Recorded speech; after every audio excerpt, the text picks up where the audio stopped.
at the end of this course, you're going to have a degree. You can't enter the teaching profession without one. There's the minimum entry requirement, a degree. It's a pretty high minimum entry requirement, isn't it? A degree. So we're not talking about a couple of GCSEs to get into teaching. You've got to have a degree.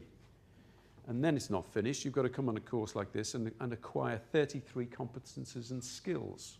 Why isn't it good enough for you to be, have a degree and have the training and have met the standard? Why do you have to be continuously learning? Try and improve, and we're always trying to constantly improve ourselves, and that's just the natural way of things, that you always try and get better at everything. Yeah.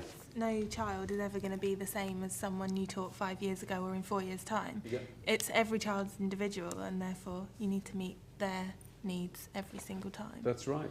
One thing that characterises a profession is the onus on people not just to rest on the laurels of their qualifications and education, but actually to continually develop their practice and their expertise and their knowledge.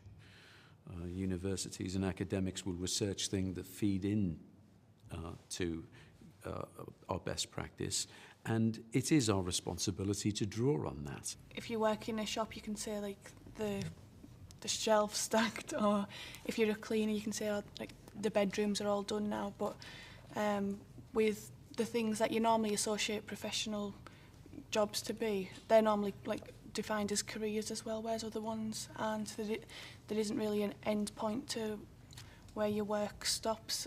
And there's never a time when you are going to be the perfect teacher, because there's always new strategies and new things to accomplish and strive for. Professional people want to do their best for their clients, for the children and parents they're there to serve. And so having a personal commitment as well as a collegial and professional commitment to constantly developing your practice is something the public expect.